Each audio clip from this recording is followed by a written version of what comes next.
अधिक मास या पुरुषोत्तम मास में भगवान विष्णु को 33 मालपुओं का भोग लगाने की परंपरा बहुत ही प्राचीन और पवित्र मानी जाती है। कहते हैं कि श्रद्धा और भक्ति से बनाए गए ये 33 मालपुए जीवन में सुख, समृद्धि और पुण्य का वरदान देते हैं। और जब इन मालपुए में आम का स्वाद जुड़ जाए तो इनकी बात ही कुछ और हो जाती है। तो आज मैं आपके साथ शेयर कर रही हूँ बहुत ही स्वादिष्ट, रसीली और जालीदार मैंगो मालपुए की रेसिपी, जो मुंह में जाते ही घुल जाती है। सबसे पहले आम का पल्प निकालकर इसे एकदम स्मूथ पेस्ट बना लीजिए।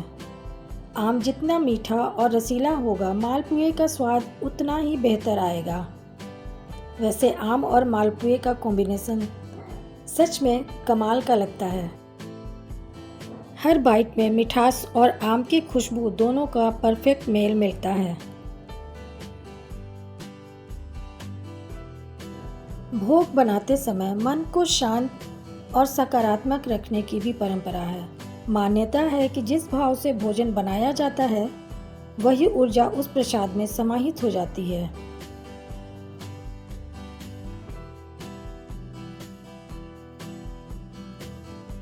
अब एक बड़े बाउल में गेहूं का आटा लेंगे और इसमें मैंगो पल्प डाल दीजिए। ये मालपुए गेहूं के आटे से ही बनाए जाते हैं। वैसे आप अगर चाहें तो मैदा से भी बना सकते हैं। अब थोड़ा थोड़ा दूध डालते हुए इसका स्मूथ बैटर तैयार करेंगे। दूध हमने रूम टेम्परेचर का ही लिया है और मलाई के साथ ही डाल दी हूँ। बहुत लोग इसमें कच्चे दूध से भी बनाते हैं। ध्यान रखिए, दूध एक साथ बिल्कुल नहीं डालिए। धीरे धीरे मिलाते हुए बैटर बनाएंगे तो लम्स नहीं पड़ेगा। मिक्सी के जार में थोड़ा पानी डालकर जो पल्प चिपका हुआ है उसे भी बैटर में डाल देंगे। गेहूं का आटा दूध को एब्जॉर्ब करता है, इसलिए बैटर बनाते वक्त जल्दी ना करें। थोड़ा थोड़ा लिक्विड मिलाते हुए एक स्मूथ और लम्प फ्री बैटर बनाएंगे। मालपुए की खूबसूरत जालियों का राज इसी बैटर में छुपा होता है। बैटर जितना अच्छा बनेगा, मालपुआ उतना ही सुंदर बनेगा। पुरुषोत्तम मास को भगवान विष्णु का सबसे प्रिय मास माना जाता है।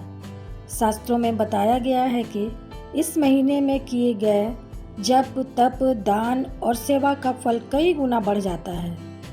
इसलिए इस माह में भोग और प्रसाद का विशेष महत्व माना जाता है। 33 मालपुओं का भोग लगाने की परंपरा कई क्षेत्रों में बड़े श्रद्धा भाव से निभाई जाती है। बैटर को अच्छी तरह विस्क कर लीजिए और कम से कम 10 मिनट के लिए रेस्ट करने दीजिए। जिस तरह अच्छे मालपुए के लिए बैटर को थोड़ा समय देना जरूरी होता है, उसी तरह जीवन में भी धैर्य बहुत महत्वपूर्ण है। पुरुषोत्तम मास में हमें संयम, श्रद्धा और सकारात्मक का संदेश देता है। कहते हैं कि भोग में मिठास केवल चीनी से नहीं आती, बल्कि उसमें मिली हुई श्रद्धा और प्रेम से आती है। यही कारण है कि घर में बने प्रसाद का स्वाद हमेशा सबसे अलग और विशेष होता है। जब तक बैटर रेस्ट कर रहा है, तब तक चाशनी तैयार कर लेते हैं। एक पैन में चीनी, पानी डाल दीजिए। साथ ही केसर के धागे और कुटी हुई इलायची भी डाल दीजिए। चीनी 1.5 कप डालना था, मैं भूल गई थी तो हाफ कप बाद में डाली। कोई फ़र्क नहीं पड़ता है, बस चीनी मेल्ट होने तक इसे पका लेना है। एक तार या 2 तार की चाशनी की कोई ज़रूरत नहीं है। लो जी, हमारी खुशबूदार केसर इलायची वाली चाशनी तैयार है। मालपुआ का असली मज़ा तब आता है जब गर्मा गर्म मालपुआ इस सुगंधित चाशनी को अच्छी तरह सोख कर लेता है। अब हमारा बैटर भी रेस्ट कर चुका है। अगर बैटर थोड़ा गाढ़ा लगे तो 1-2 टेबल स्पून दूध और मिला सकते हैं। एक बार फिर से बैटर को अच्छी तरह विस्क कर लीजिए।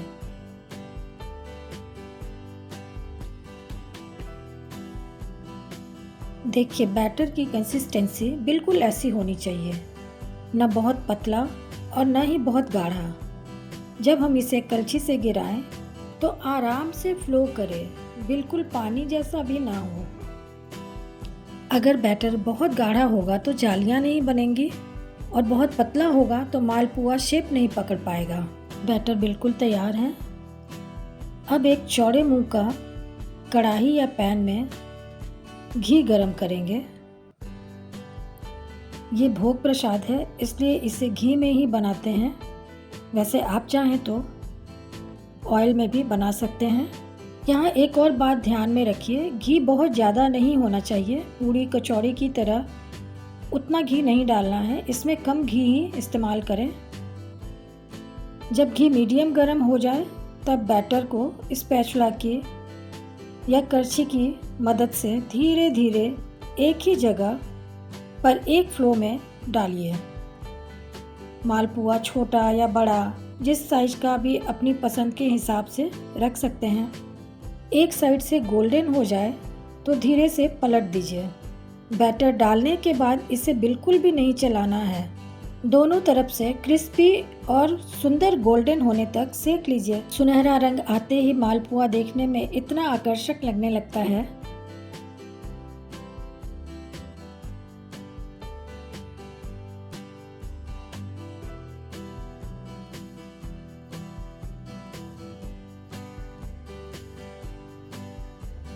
अब मालपुआ को हल्का सा दबाते हुए निकालिए ताकि एक्स्ट्रा घी निकल जाए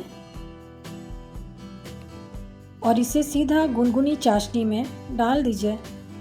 भोग के लिए बनाए गए व्यंजनों में जल्दीबाजी नहीं की जाती। लो टू मीडियम फ्लेम पर इसे फ्राई कीजिए।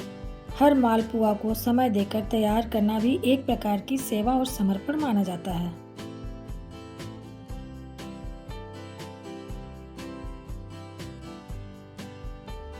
एक बैच निकालने के बाद दूसरा फिर उसी तरह डालकर सिकने दीजिए।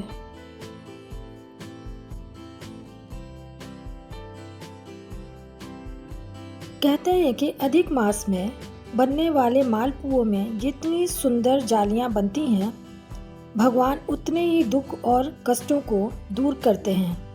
ये एक सुंदर लोक विश्वास है जो इस परंपरा को और भी खास बना देता है। गर्मा गर्म मालपुओं को सीधा ही गुनगुनी चाशनी में डिप कर दीजिए। लगभग 5 मिनट तक चाशनी में रहने दीजिए ताकि हर लेयर में मिठास समा जाए।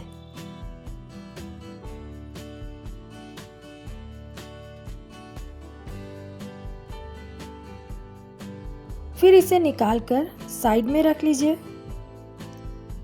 इसी तरह सारे मालपुए तैयार कर लीजिए। अगर लगे कि घी कम है तो बाद में थोड़ी घी और डाल लीजिए, या चाशनी कम लगे तो थोड़ी चाशनी और बनाकर इस्तेमाल कर सकते हैं। वैसे जितना रेशियो हमने बताया है उसमें लगभग 40 मालपुए हमने तैयार किए हैं।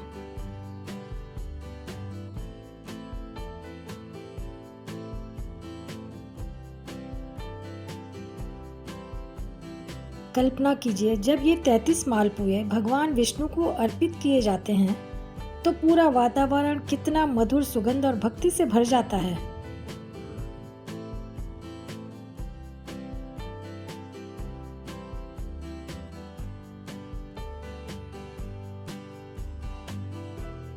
गर्मा गर्म मालपुआ और गुनगुनी चाशनी का यह मेल ही इसकी पहचान है। धीरे धीरे चाशनी अंदर तक समा जाती है और हर निवाला रसीला बन जाता है।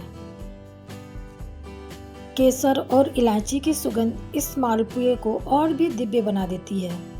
भोग में सुगंधित सामग्री का उपयोग शुभता पवित्रता का प्रतीक माना जाता है।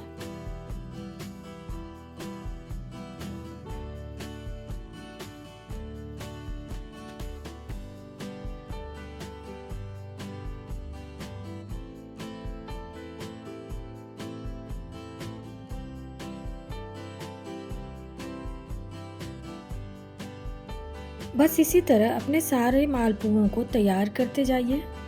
फ्राई करिए, चाशनी में डिप करिए और साइड में निकालते जाइए।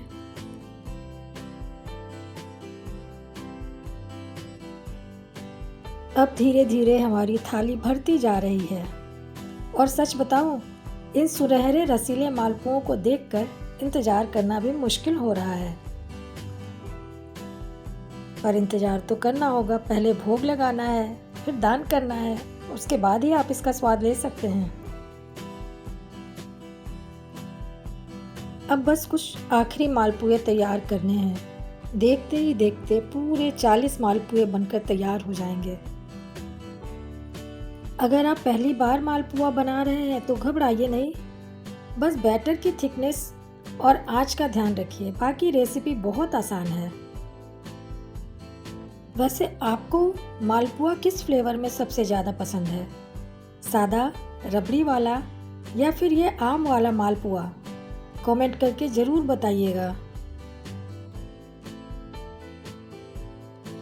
जितनी देर में ये मालपुए चाशनी में अपना जादू दिखा रहे हैं, उतनी देर में पूरी रसोई इनकी मीठी खुशबू से भर चुकी है।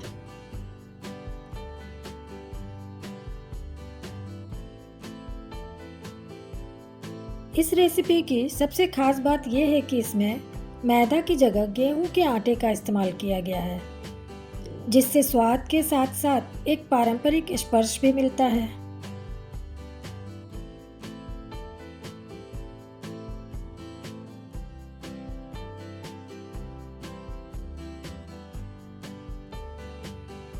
मालपुए को चाशनी में डालने के बाद थोड़ा समय जरूर दीजिए।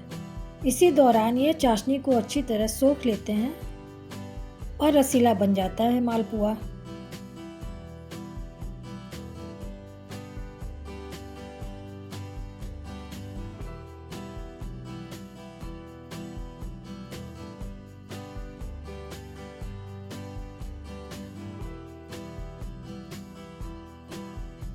तो लीजिए जी, हमारे रसीले आम के मालपुए बनकर बिल्कुल तैयार हैं।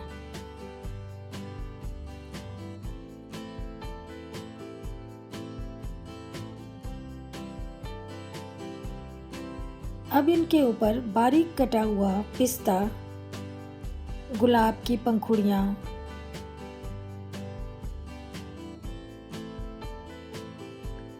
और थोड़ी सी एक्स्ट्रा चाशनी ऊपर से डाल दीजिए।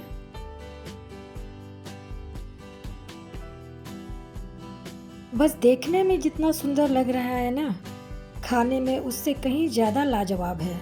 अगर आप भी इस अधिक मास में ये मालपुए बना रहे हैं तो पूरी श्रद्धा और प्रेम के साथ भोग अवश्य लगाइए।